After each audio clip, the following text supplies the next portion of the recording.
All Neigong practices taught in this DVD set are based on the fundamental Chinese concepts of heaven, earth, and man.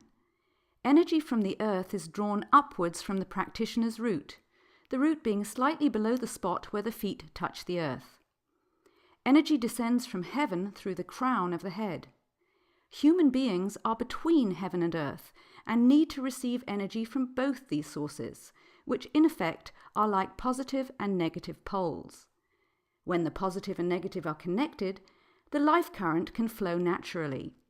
This current can be used on a day-to-day basis, and with training, it can be stored in the body like electricity is stored in a car battery. A fundamental principle of Neigong training, unfamiliar to most people in the West, is that the energy moving from above to below is responsible for general well-being. The energetic system in the human body is similar to an electrical circuit.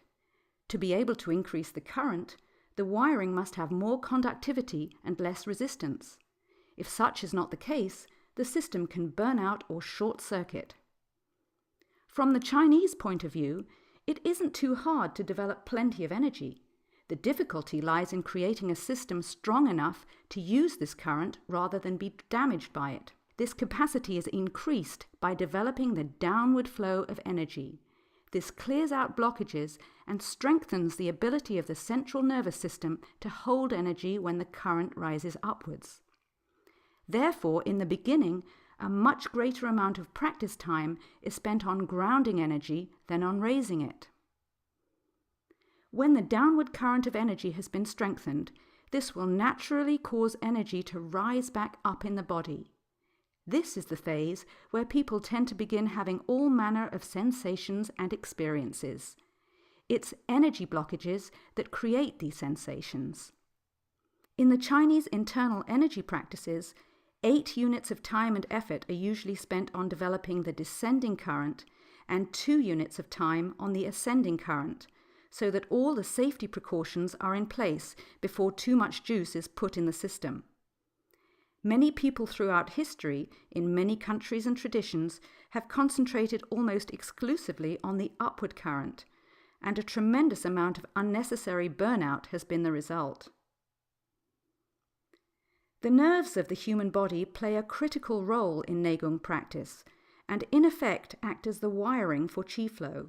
It's through the transformation of the nerves, the actual physical nerves, that qi can be directed by the mind. The nerves of the human body take longer to develop than almost any other tissue, and once this is done, they don't change as rapidly as other tissues. This means that the longer and more steadily Neigong is practiced, the more permanent and long-lasting the effects will be.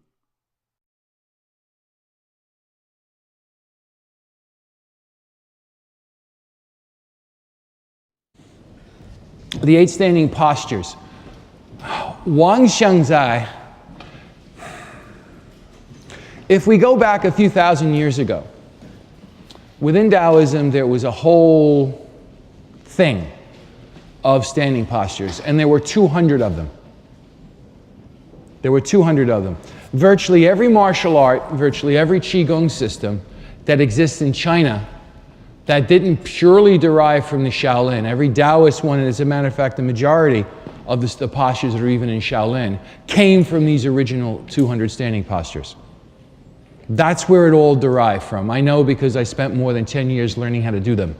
And it's a rather complex system. So when you bring it down to 8, which is what Wang Xiangzai did, then it's relatively simplified and had different purposes. So let's do this from the beginning, just for about 5 minutes.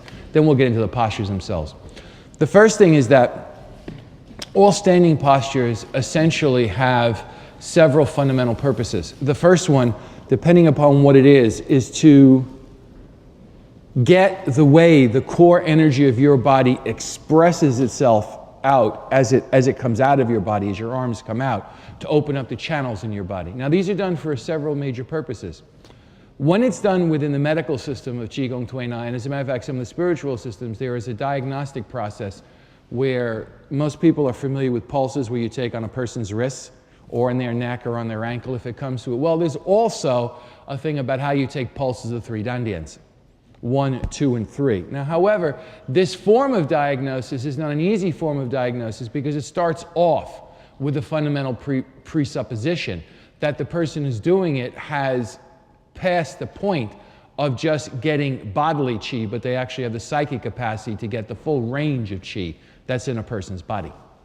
Okay, so when you talk about, there are even parts of it where you literally can take the pulse of someone's karma, where you can take psychic pulses, where you can take emotional and mental pulses.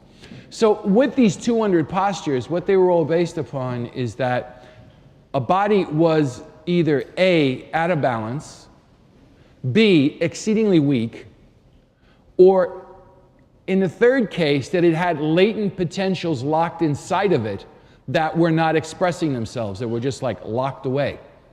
And so the postures were done for one of those three reasons: to rebalance a person, to bring out that which was fundamentally weak inside them but could become strong at any level, physical, mental, anything you want to take it, as well as if you needed to actually bring out latent capacities. So now, needless to say, since it took somebody upwards or close to or more than 10 years to learn how to do those pulses, this was not like going into an average Chinese medicine thing where you can learn to take wrist pulses in a couple of months. Now, it might take you a couple of years to do it really well, but nobody is ever going to say it takes you 10 years to learn how to take a good wrist pulse. Where it does, you do the pulse of the three dantian. So it's not a simple matter. It's actually rather, shall we say, complex. When a person uses those three methods of taking pulses, those are usually only the people who learn the complete 4,000 or 5,000 energy lines that are in the human body. Now, for the 8 postures, there is no need to know the couple of thousand energy lines in the body, the ones that are all functional and all do something. Not just a metaphor, not just a blood vessel, but they actually do something energetically in the body. So then, okay, so now what happened next? Okay, so we take that as one thing. That's something I studied when I was younger, and I completed the process. Now you go to the next thing, that you have all these different postures. Another thing they were meant to do is to take a body that was weak and make it strong. Okay? And this is where you start talking about fajing, you're talking about, putting your fingers through flesh, or you start talking about going SWAT and somebody's dead. We are now, say whatever you want to say, but from an Asian point of view, we are just discussing someone who is very strong. Okay? Because any human being could do it if you could amplify their power levels 10, 20, 30, 50, 100 times or more. Anyone could do it. King Kong could do it. A 3-year-old baby could not do it unless a 3-year-old baby was as strong as King Kong, and in which case a 3-year-old baby could do it. Okay? So it's very simple. We're going now just, really simple stuff, not making it esoteric. Okay, now you start getting all these different martial arts. So now we go to the next point, because before we arrive at the 8 postures of Wang Xiangzai. The next thing that occurred is that all the various internal martial arts took these and effectively from these basic postural points, these standing postures, which were not about, hear me, which were not about movements. They were not about you're going to do this movement or this movement or that movement or this movement or any movement. What they all were about is that whenever the movement went from this place to this place, or take any 2 points in a graph, whatever those points in a graph are, how it has power, how the chi is full. Now, from another perspective, all diseases come from one of two essential states. Either a person's chi is imbalanced, which could mean it's overly strong or it's overly weak. In some specific, that's what's called an efficiency and an excess. It's one of those two things, or it's the sheer fact that the chi in a person's system has somehow been damaged. When the chi has been damaged, the issue of strong and weak doesn't come into it. The issue of repair comes into it. And repair is not the same as something is essentially okay, but it's too much or it's too little. Okay? Repair means it's not okay.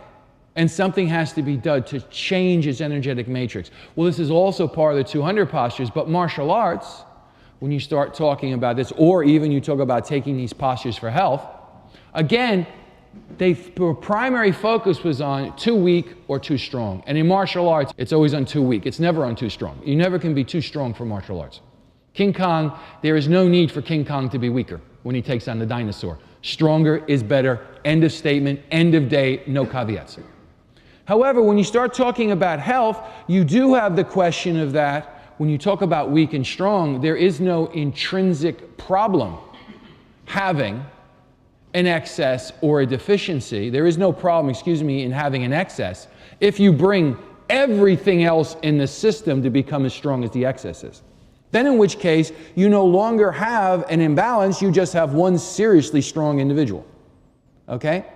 Excesses and deficiencies are only a problem if the baseline of strength is too low. What is the baseline of strength in medicine? Disease. Okay? A martial artist wants to be able to go boom and you're dead, and a doctor wants to be able to go boom and you're healed. Effectively, they are the same exact thing, but their area of emphasis is different. So you can be healthy but not strong, you can be strong but not healthy. It all depends what area of too weak or too strong you're looking at. Okay, so this becomes an essential point. Now forgive me, since I'm teaching these 8 postures, this comes from Xingyi, I'm going to come off with a very yang thing. So those of you who are looking for me to be soft and cuddly and warm and yin, that would be fine if we had a week or two to do this and I could take the time. But when you want to shoot it out fast and quick, then you can't shoot it out gently. There's no time to do it. Now, the next thing we look at is we now start going to martial arts. So what is Wang Xiangzai when you talk about the 8 postures? Well, Wang Xiangzai originally studied with Guo Yunshen, who was one of the earlier descendants in the Hebei line of Xingyi. He only studied with him for a few years. He didn't even quite get through all the 5 elements all the way. He never really went to the animal styles. But what he did do is he got through some of the 5 elements, but the first thing that was always classically taught in Xingyi is what's called Santi, which is, this is a standing posture. And that standing posture is held for long periods of time. If you go back to the original history of Xingyi, Dai Lungbang, the Dai brothers taught Li Luoneng. They made him do it for 2.5 years. Now the story is that then they had to finally get his mother. They only taught him how to do the first posture. That was it. And they only taught him how to do Santi. They didn't even really teach him how to do Pitren, how to really take it moving, until finally they talked his mother into getting to teach more. But if you go back to the story before that, where they said they got it from this little midget, then that's where they were supposed to have gotten it from, a little fellow. He still made the original people who brought down that line of Xingyi. He made them stand for almost 2 years, and the purpose of it was to make the internal power of the body reach such a high level that when you started talking about movements, they were movements with power as opposed to what the Chinese call empty movements. Many of the complaints, for example, many people have China's wushu, their national whatever thing is that, oh, and they can move all over the place, and yet you go bump like that and you knock them out and they can't stop anything you throw at them. No power. So if you look at martial arts, then you have to have this issue of power. If you look at healing disease, something has to have the power to heal the disease or you remain sick. Okay, so the standing postures were about power. Okay, so let's go a little bit further downstream. So you have to understand where the context and the genesis of this thing. The next thing is that within the original Xingyi, there are series of standing postures like this that are done with fists. And what Wang Xiangzai basically did, do you know the phrase in advertising, keep it simple, stupid? Well, that's what Wang Xiangzai did. He took all the complications, all the small, squirrely stuff that really made a huge difference in terms of martial arts, and he took it down to the power, and he took his basic movements into just large power vectors. But he focused on the purpose of what Santi is supposed to do, is to bring out the body's power. And that was the basis of his system, and it's quite effective. Now, if we start looking at the postures, in those original postures, they had it all with fists. Well, they had it because everything in Xingyi is called the 5 fists. But whether you have your hand in a fist or you have your hands open, in terms of developing that energy, it doesn't matter that much. The difference being that a fist brings it much more dramatically into the form that Xingyi use it, because almost, the bulk of what they do is they hit you with their fist. Okay? And you actually have to develop a stronger energy, and well, I should put it on, it's not a stronger energy. You have to develop stronger tendons by using the fist than you do with an open hand. Because when you make a fist, if you just go and watch my fist, can you see the way it's spiraling? Can all of you kind of get what that's doing to your tendons? I mean, it wraps your tendons and it stretches your tendons as much or more than the I Ching Jing exercise did in the original Shaolin. So it's about one of the strongest tendon exercises that exists. But everything they did internally, when you open up your hands, it's all the same work. The only difference really is what it does to the tendons. Because Xing Yi originally also was fused in with the person who's supposed to have brought out Yue Fei with Eagle Claw. And Eagle Claw is a martial art. It's a whole thing about developing the tendons. So when they grab something, you're really grabbed. Okay? Like as in pulling bark off a tree.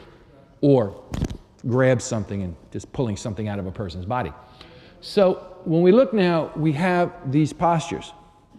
So I'm just having you understand the genesis. Now, point of fact, in the 1930s when Wang Shengzai was first teaching, he always usually only taught 8 postures in a class, but, point of fact, he actually would teach different 8 postures. So the number was 8, but it didn't always mean they were the same 8. Okay, now, as this went further and further over time, and I knew several people who learned with him in those days, and everybody was clear about it. There was never any confusion on this subject. But then, Wang Shengzai, I think he died in 56 or something like that. He died in the 50s. A lot of what happened after the revolution, it got more down to, and they kind of somewhat codified it.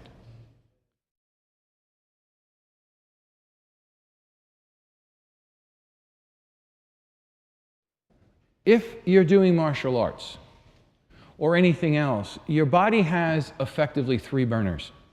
It has the lower dantian down to your feet, it has your lower dantian to here, okay? And it has higher. And the higher is still, for all practical purposes, broken again into 2 parts. It is broken from your diaphragm to your throat. If any of you have ever done any kind of martial arts, I mean, this is a very common guard position. But then it's also done above. Why is it done above? Because there are people who are taller than you. You don't have to make this so super sophisticated. I mean, it's one thing. You got, someone's down here. You better be able to get your hands to go up there. You got troubles. Okay?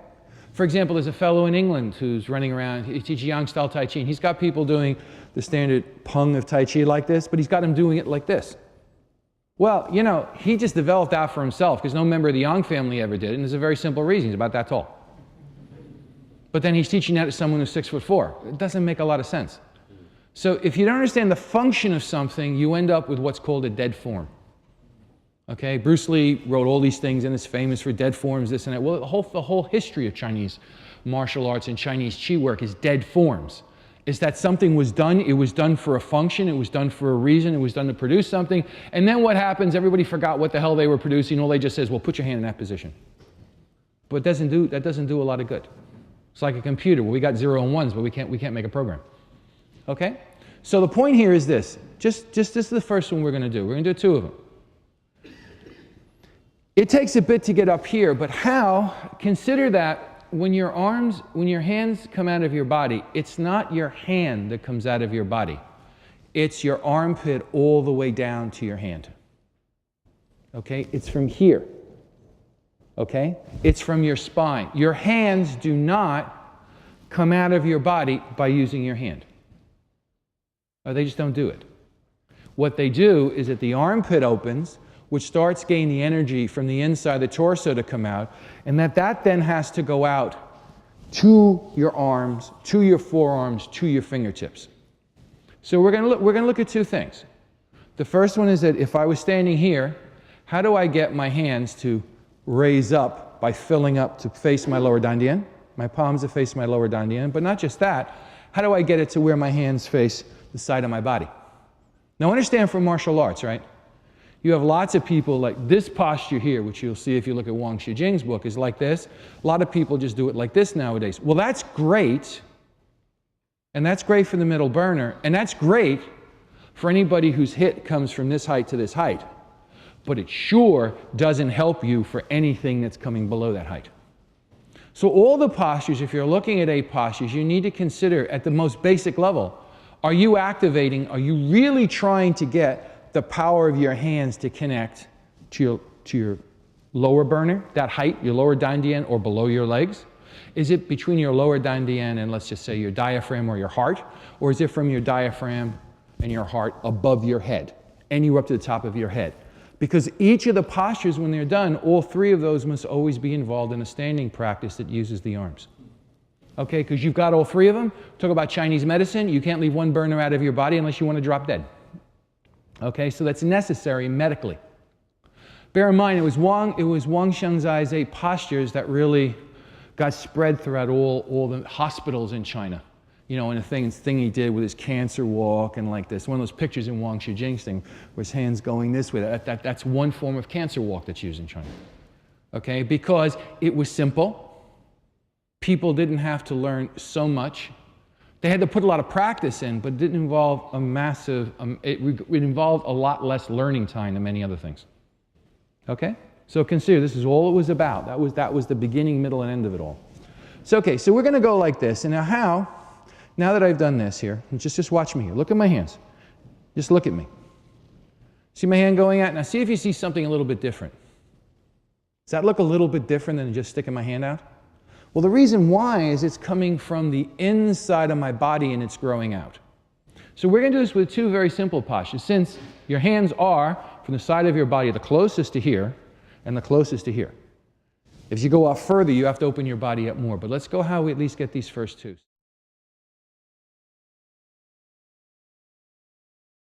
The focus of this Yichuan posture is twofold. The first goal is to smoothly connect the qi moving from your upper body through your lower dantian to your lower body, and in the other direction, connect the energy flowing from your lower body through the dantian back to your upper body. The second goal of this posture is to kickstart the process of filling up the reservoir of qi in your lower dantian. This process is amplified by practicing the rest of the postures in the Yichuan series.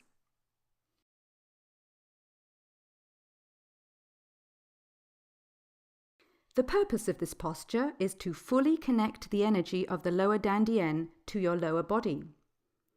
Connecting this energy will strengthen the circulation of qi throughout your body. The benefit of this posture is described in many old Chinese sayings, such as, 1 unit of qi generated and stabilized in the lower body achieves the same benefit of 10 units generated in the upper body. This is true for both improving general health and for developing the capacity to build internal power. When most people do standing or sitting qigong, they find that with practice, they can begin to sink their qi to their lower dantian. Getting the qi to fill the entire lower body is normally dramatically more challenging. However, that's the aim of this posture.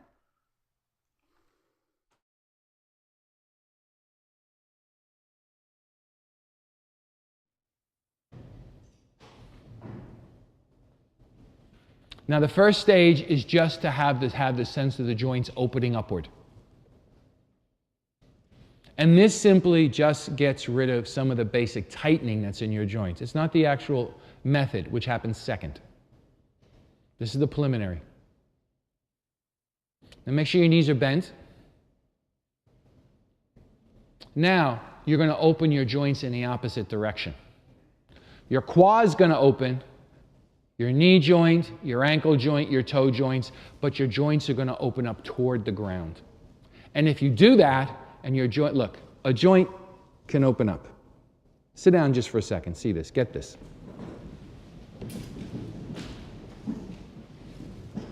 Whether a joint causes a force to go up like this, or it causes a force to go down like this, the actual space opening between the joints can be the same. We're now talking about the direction as the joints open that you're directing the energy. Can you all follow this? Yes or no?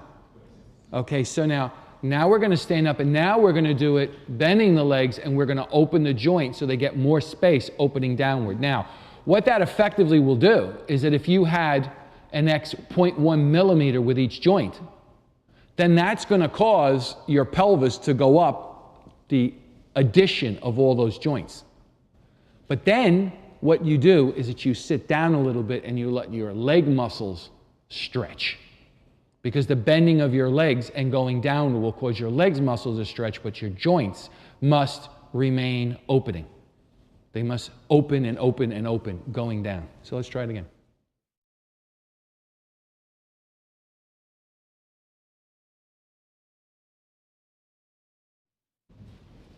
Now I'm going to take you through a very simple process, which is how you want to start. First, just have your hands hanging at your side so it's comfortable. The most important point about your hands hanging at your sides and being comfortable is that you do not feel your armpits feeling at all constricted. You have to have some space in there because the energy of the left and right side of your body has to flow through your armpits. Otherwise, it will not reach your fingertips. That's it, or it'll reach it less. So now just keep your armpits open, and now open your joints without standing up. As a matter of fact, you can open your joints and even have your butt go lower. It's the joints we're discussing, not your leg muscles.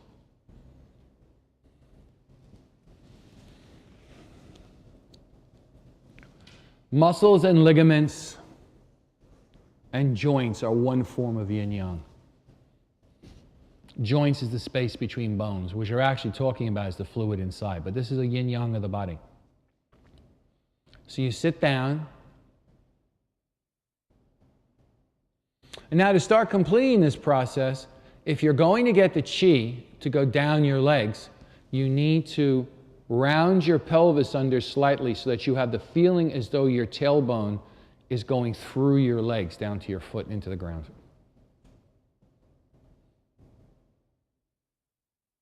Now, this doesn't mean that you have to do a massive pelvic thrust. It means you have to do enough until you can get the sense of the energy moving through your foot. This was quite affectionately told me by one of Wang Shujing's students once, where very little English, they just said, fuck your foot. Okay? And that was it, and it was very, very simple. And your leg is clearly the vaginal canal, your tailbone is clearly the penis, and somehow it's got to get down to your foot. And that's what they're talking about. They're talking about having the energy that comes out of the spine, and the central channel has to thread the chi of your joints.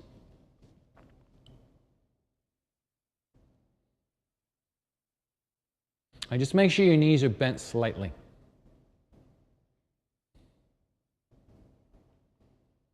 I'm not going to focus so much on every leg alignment and all the alignments of the body in great detail, because I do that in other Qigong courses. This is very specifically about what needs to be done if you're going to do standing postures. But all the alignments and all the details that are in opening the energy gates of your body and beyond, that's all involved in this too. It's not different. They come from the same root, the two understanding postures. Now, if you wish to go lower, tuck your pelvis, and as the energy of your spine penetrates through your legs and your legs release, not that you push to get into a lower stance, but the muscles just let go and it's effortless, you can go down. But if the muscles don't want to effortlessly go down, you don't go lower. So there are two phrases in Chinese about energy movement and body movement. One is called Chen, which means your chi drops. That's what you're doing now. The other one is called Dun, which means literally your pelvis goes lower toward the floor. So as your butt goes towards your legs, that is Dun. You can have Dun without Chen, and you can have Chen without Dun. You can sink your energy without physically dropping your body, and you can drop your body without dropping your chi. They're mutually exclusive, but they are normally joined. Now, as you get your joints going down and you get this chi, it first has to connect to your feet. And this was the goal of everything in the first standing posture that, for example, I teach in opening the energy gates of your body. But when you go into standing postures now, it's got to go a little bit further than that. So the first object is that you've got to get your chi to sink from your spine and your tailbone going down to your feet. Now, like a basketball, you have just thrown the basketball down, and that's what's going through your joints. And below your feet or in your feet, that energy is compressing. And it will naturally start to cause an upward movement of energy. Now you have to get that upward movement of energy to return to the Dandian. So what goes down goes up.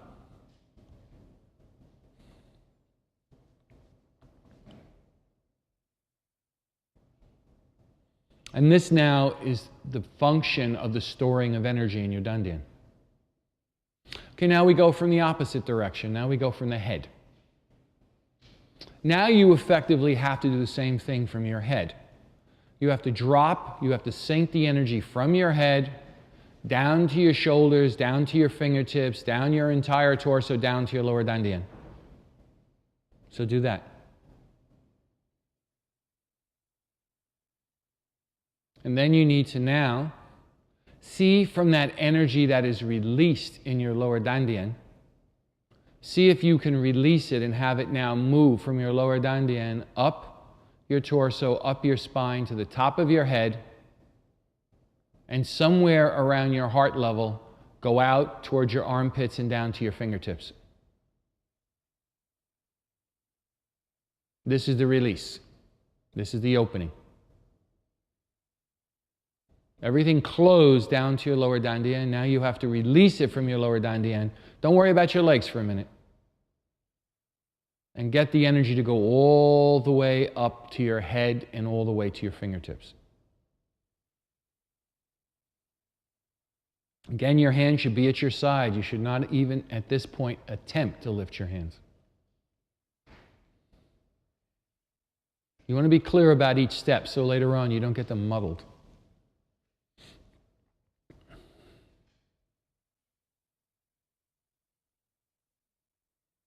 Okay, now let that one go for a second.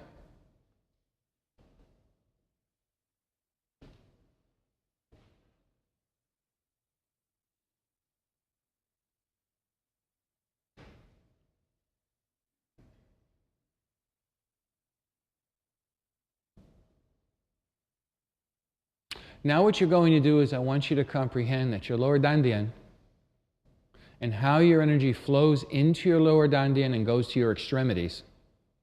That the lower Dandian is the controller, and your limbs, which includes both your arms, that you could say the top of your head and your feet, are only expressing the energy of the lower Dandian and not the other way around. So now what you can do very simply is that you're going to bring the energy down from your head, down to your lower Dandian, up from your feet to your lower Dandian, at the same time, until you compress that energy, until you store that energy in your lower Dandian, until it feels as though, it just can't take it anymore and it wants to release.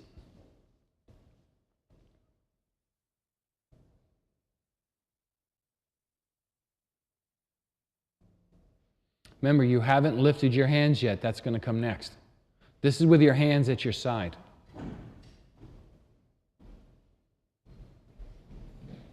This is all the preparation work for lifting your hands up. You'll have to go through this every single time because there's a process about how you make your hands go up and about how you make your hands go down so that the chi circulation of the body does not break in either direction. Okay, now sit down for a second.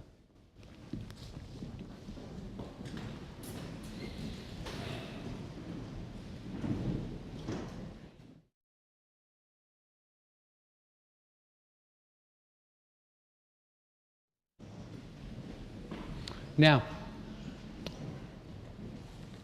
when we're going to go to get the hands up in the air, the classic phrase that was used for this with 100 different metaphors, and there's so many different metaphors, it's ridiculous, is look at this stick now. The middle of the stick, give or take, is your lower Dandian. When you first start, you make the energy from the top of your body, from the upper two burners, come into your lower Dandian. You make the energy from your feet. You open up the pathway so it can come up.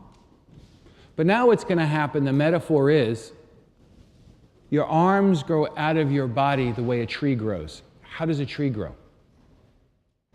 It doesn't just grow up.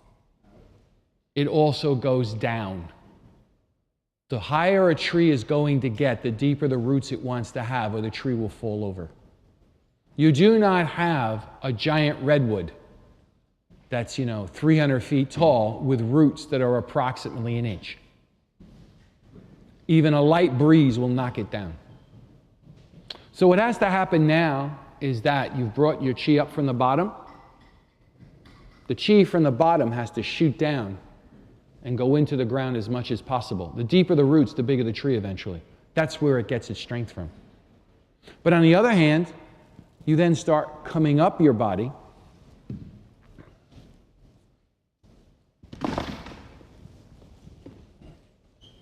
You then also have to come up. Look at my torso. Leave the legs outside of it because this is pretty hard to see because, I'm not stretching my legs. But if I was stretching my legs, my feet would be going down into the ground. Yes? But at the same time when it's here, it then also has to start rising up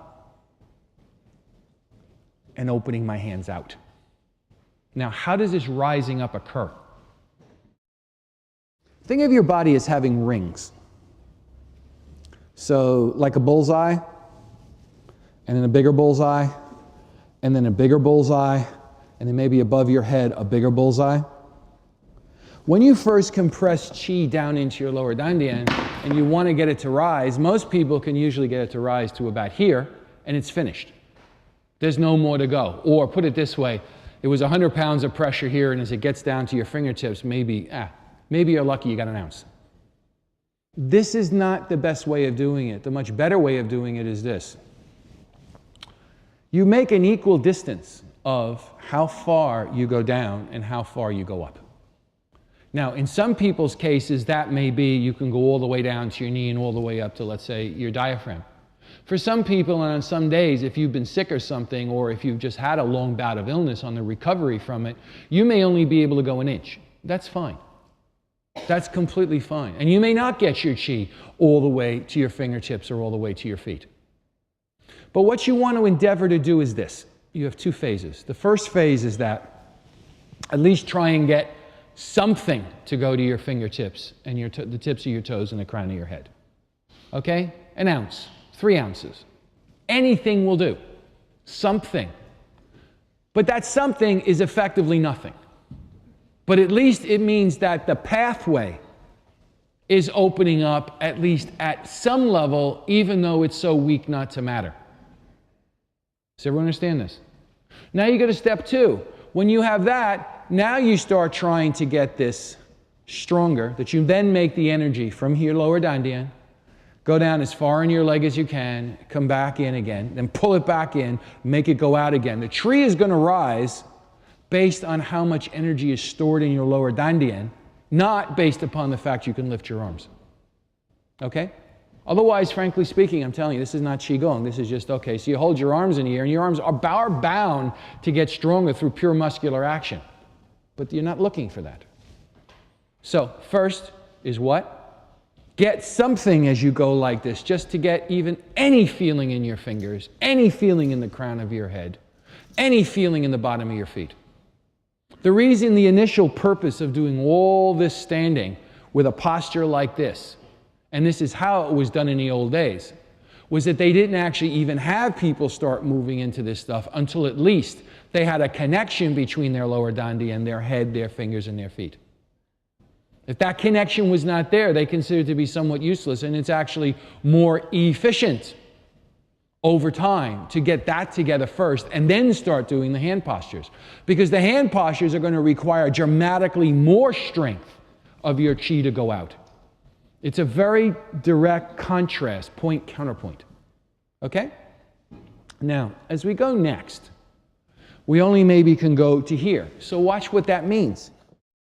The point is that, let's say that I was able to get my chi from here to go down to my thighs in here. So you want to see what's going to happen to my hands? Look. There's only a little bit, but it's going to be that your hands are going to get moved, not that you move them.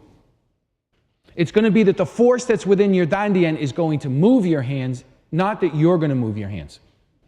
Okay? And this is a very important point, because when you do eventually, if you want your chi really to flow out of you, it's going to flow out from here. It's not going to flow out from your arms. That's not how it occurs. So now the second point is that you go a little bit. So if you were standing here, this is where you might just get if you got to the middle of your thigh and up to here. Your hands might just naturally lift to about here. Then you can get it all the way down to your knee. And as you go down further with that, your hands will lift up more. And then maybe it's going to get up to your heart, and that's going to lift your hands up a bit more. Then you're going to get down to your ankles. And you're going to get up to your neck, and it's going to be more. Then you're going to go all the way into your feet and your head. And then you're going to go all the way below your feet and below your head, and up go your hands. Do you understand why I'm using the analogy of a bullseye? Those rings? Because what we're talking about is the transference of the chi from your lower dantian to the body part. And then your arms act passively, because the whole purpose of this is to get a complete flow between all of your body parts through your dantian and back again, creating a circulation of chi. That isn't medically and even in terms of martial arts. Boom, it's that thing that you shoot out of your dantian that all of a sudden something comes flying out of you.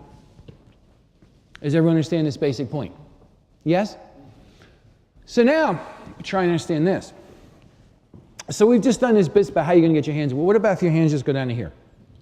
Well, what's going to happen is that as you get further down your, let's just say the leg right now. I mean, it's the same. Do you understand? We're going in both directions. So if I talk about the torso, I talk about the leg. I'm talking about the same thing because I'm talking about a percentage. And if you actually take your lower dantian down to your foot and your lower dantian down to the top of your head, basically they're the same length. So what we're looking at right now is that now the next question becomes if a posture is supposed to be on the outer yang side of your body, then what it's going to mean is that, well, in the beginning when you do this, then you virtually don't get anything, or you start getting splotchy spots, you feel some chi here, you feel some don't here, do here, don't there. But as it starts getting more even, as you start getting down to your feet, you start getting that entire surface of your body becoming very full. And because they're standing postures, having, especially in anyone that's an outer one with the outside of your body, you're getting pungjin, you're getting this sense of something expanding off of you. Likewise, if it's a yin posture where your hands are like this, you're getting the sense of something coming into you. Okay? Until then, eventually, you're going to always, even if you're mostly something going out, you're going to have almost as much coming in.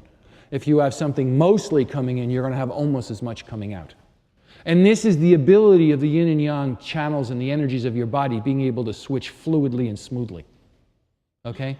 And that is of equal value whether you're looking at it for martial arts or you're looking at it for health and for any sort of medical application. And frankly speaking, if you want to then start moving this stuff into meditation, it has a tremendous amount about where that works in terms of all the natural states of your mind and all the natural states of your spirit. Okay, these are all cognates. Remember, all of this stuff came out of Taoism originally. Taoism was not about martial arts. Taoism was not about medicine. It was about spirituality. Those just happened to be two subdivisions through which they taught the subject of spirituality, because they were practical value for human beings in the life they actually led. So you have two different things. If I'm only going to get my hand to come to my lower dantian, right? When you first start, well, it's going to mean like, well, I only kind of get it so far moving up in a ring. Well, it means my hand's only going to be about here, and it goes out further, it's going to get about here, and it's going to get about, then when it gets really full, it's going to be out here. Okay, that's even before we discuss exactly how you hold the hands. Because this posture, for example, is always done in several ways. One way in which it's done is that the central point is to get the energy of the palm to completely connect to the lower dantian. Okay? And the second one is to get the energy of the palm to connect to the lower dantian and have the fingers going down so that the pung, the energy of the lower dantian, starts inhabiting the legs. Living there, as opposed to being, you got something here, but you don't have it in your legs. Okay? Yes, no? That's why, you wonder, well, so what the hell's the difference between a posture that's like this and one that's like this? Well, the difference is exactly to what degree it's opening the legs and what the purpose is. Okay? So the same way here. You have the same exact thing. Here, we're talking about, you have an etheric field, you have all the channels on this side of your body. If your hand is going out, you've only gone to the first ring. Look at my hands very carefully. Stand up in the back if you need to see me, because you got to see my arms. So the first level, okay, I'm at my knees, I'm a little further. Oh, I'm up now, up around my throat. Now I'm all the way at the top of my head. Do you see the way my body's filling up? Well, in a sense, you could say it's filling up like a balloon, because at each level that ring, that the energy is clearly penetrating from the lower dantian the balloon is filling. The channels are filling, the blood vessels are filling, and then all and everything is filling. Okay? How are we doing? Yes, no? So we're only going to do two postures now. The first, because we're on the low bit at the moment. The first one is this. This is where you're going to end up. When you end up here, your two palms, if you get to the end, and I seriously doubt any of you are going to do it honestly, but do your best. At least not today. It's going to take a little bit of time. That the center of both your palms has to directly connect to your lower dantian, to where your palms feel your lower dantian. As you expand your lower dantian at all, what that does is it causes the yang inside your arms, that peng gene, to start coming out. Now, those of you who do martial arts, hey, it's pretty simple. Guess what? Not everybody's up. You heard of kicks? You ever heard you want to go boom down here, you know? You want to like, you know, you want to pull someone down to the ground and throw them? Guess what? If you have no power down here, you can have all the power you want up here. If you don't have it down here, you're a sitting duck. Okay? Yes? How are we doing? Okay, so we got this one. Fingers, when you make that connection, then it's the fingers go down toward the feet, and that then puts the same peng that's coming off your dantian into your legs. Likewise, here, this here, when your hands are directly by your side, that's about getting these channels on the side of your body to fill up, the yang channels. But then when you point your fingers this way, you're making that energy go away from you. Hello? When you're doing it this way, you're stabilizing it, and when you do it slightly like this, you're getting the ability to pull your energy into you all the way. So that's where those very, very slight variations, they have those particular effects.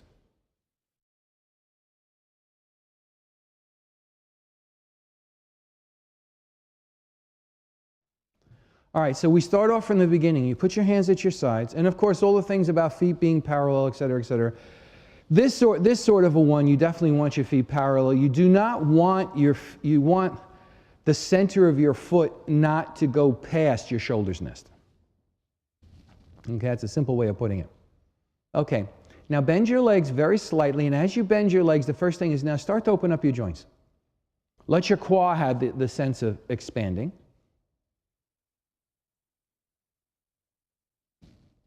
Let your knee joints open up so you feel space inside of it. You don't feel your knee joints being compressed or collapsed, but you feel them opening up. Now let your ankle joint open and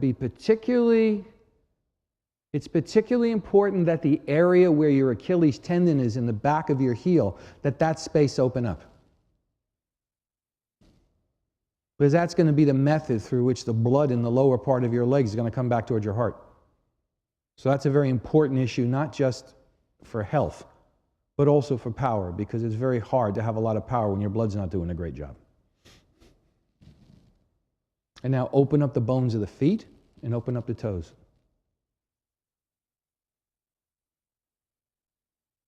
This is the very beginning, because there are ways you stand where you close your joints rather than open them, but you don't begin that way. The first thing you need to do is to start getting, can you just from rolling your hips under, can you get the sense of your tailbone going down and starting to go through your legs? It will help if you keep your chin not facing upward.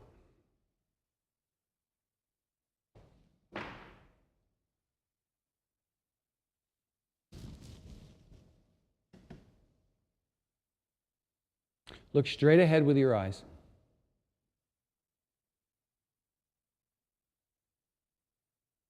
You want to be able to look straight ahead and feel your body, rather than look down and feel your body or look up and feel your body. The first stage is to be straight ahead in a neutral position.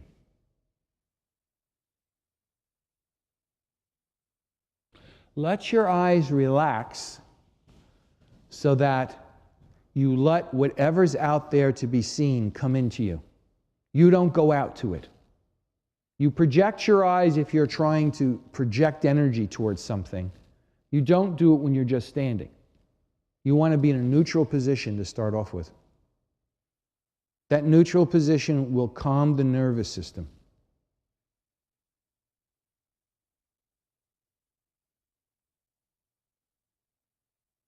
Now, with your joints open,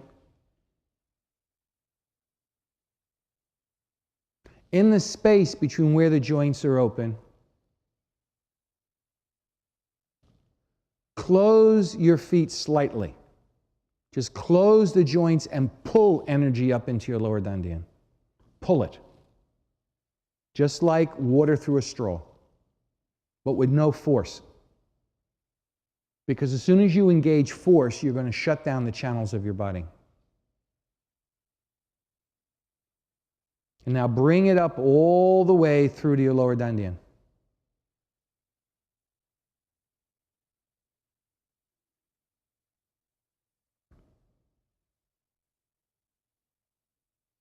Through the center of your pelvis until you start feeling a lot of energy begin to build in your lower dantian.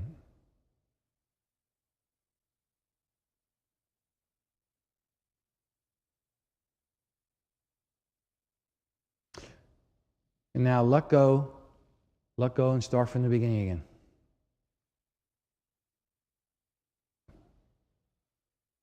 Step 1. Open your joints and have the sense of what's in your tailbone, your spinal energy going down to your feet. That's step 1.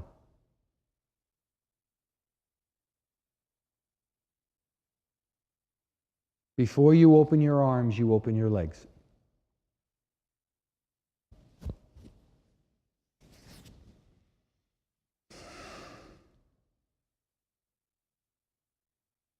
And now simultaneously, once that is accomplished, step 2, only after step 1, or step 2 will be rendered useless.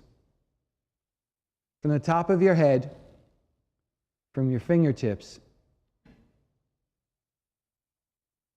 from the bottom of your feet,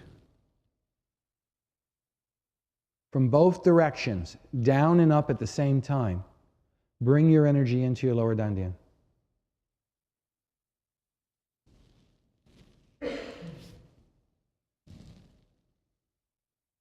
It doesn't matter even if it's only a little bit.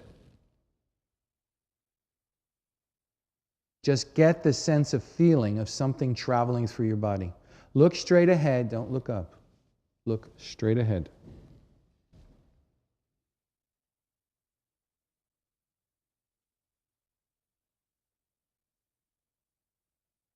The object is to feel what's happening in your body and not just see a pretty picture of it.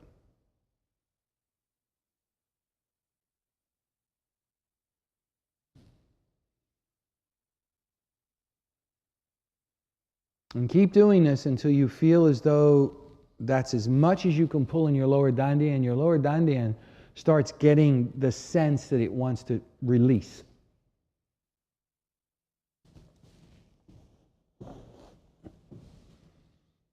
All standing Qigong of any kind, 8 postures or not, is all about storing and releasing Qi. That is the central point. Everything else is only to support that central point.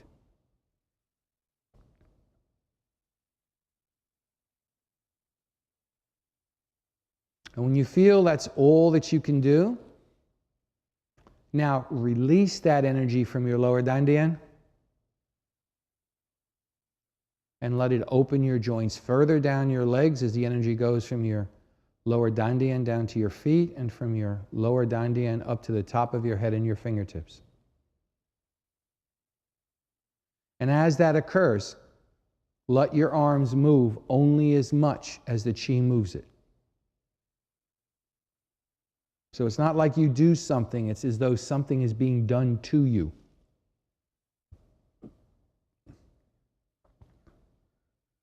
When I was first learning to do standing posture, it took me many months before I could actually get fully into any of the standing postures. The ones that were above my head took a lot longer. The lower ones went a lot quicker.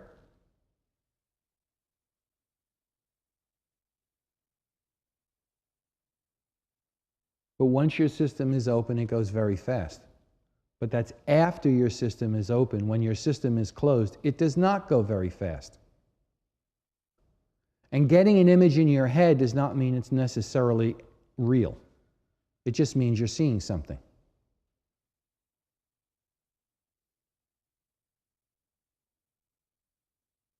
And your brain can produce an infinite amount of pictures. And those pictures are fine to have if they start making something happen inside your body. And to the degree they make something happen inside your body, they're real. And to the degree they don't, they're an aspiration, they're a hope. Or in the worst case, a fantasy. And it's fine to see things, it's fine to have the imagination. But it's even more important to make sure if that imagination is locking into something real in your body. And so now you go as far as you can, just your hands to the side.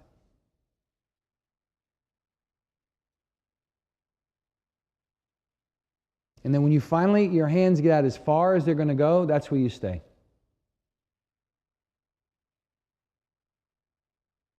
And now you continuously repeat this process of into the lower dantian, away from the lower dantian, extremities toward the lower dantian, extremities away from the lower dantian, but you don't move your hands. Your hands stay in the same position. And the holding of this position gives you the counterpoint to recognize what on the way to your hands is opening up. How the chi is moving through the places it could not move through on the way to getting to your hands.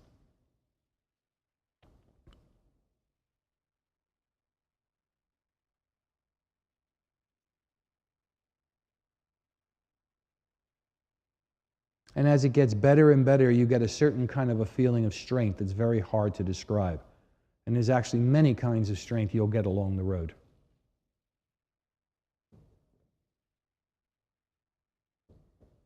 In Tai Chi Chuan, there's a thing in the classics that talks about the 27 powers. All these are certain types of chi the body develops.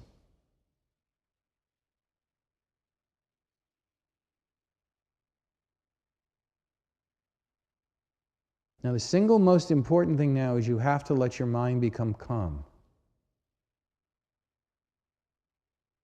Emotions will rise, emotions will fall.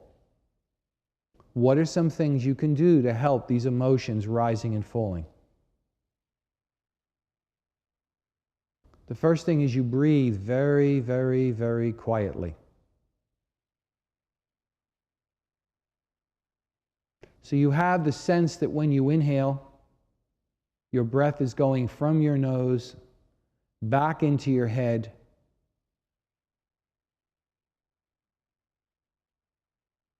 and into your third eye or below it, and then down the center of your body to your lower dantian on the inhale. And of course, in the beginning, you can't get all the way to your lower dantian. Maybe all you can do is get to the back of your throat. But you'll find that this only going to the back of your throat will exactly mimic how many rings you could get when you got your hands out. Now, it doesn't matter if your hand only goes 1/100 of an inch away from your body. It's just that your first standing position, it should go more than what your first standing position was. Whether your hands rise above your head or they only go 1/10 of an inch above your body, as the weeks and the months go by, your hands go further and further away from your body as a chi that is blocked opens up. There is no shortcut to it.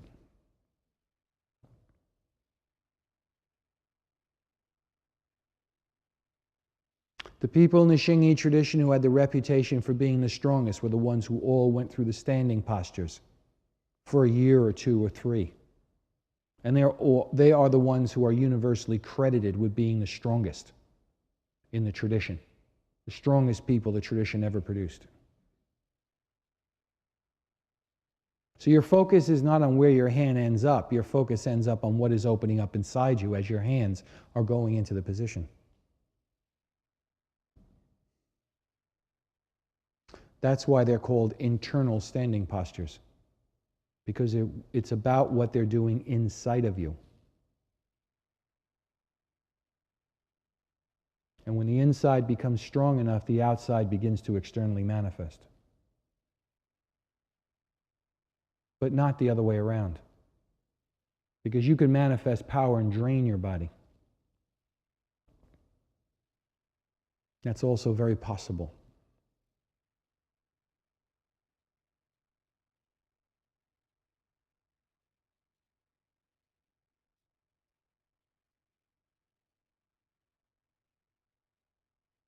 And of course, the breathing that's done is the standard breathing of all Taoist breathing. The belly, the sides, the kidneys, the upper back, the upper lungs, and eventually the spine. And breathing with each of those stages of breathing is effectively another stage or another level of standing postures.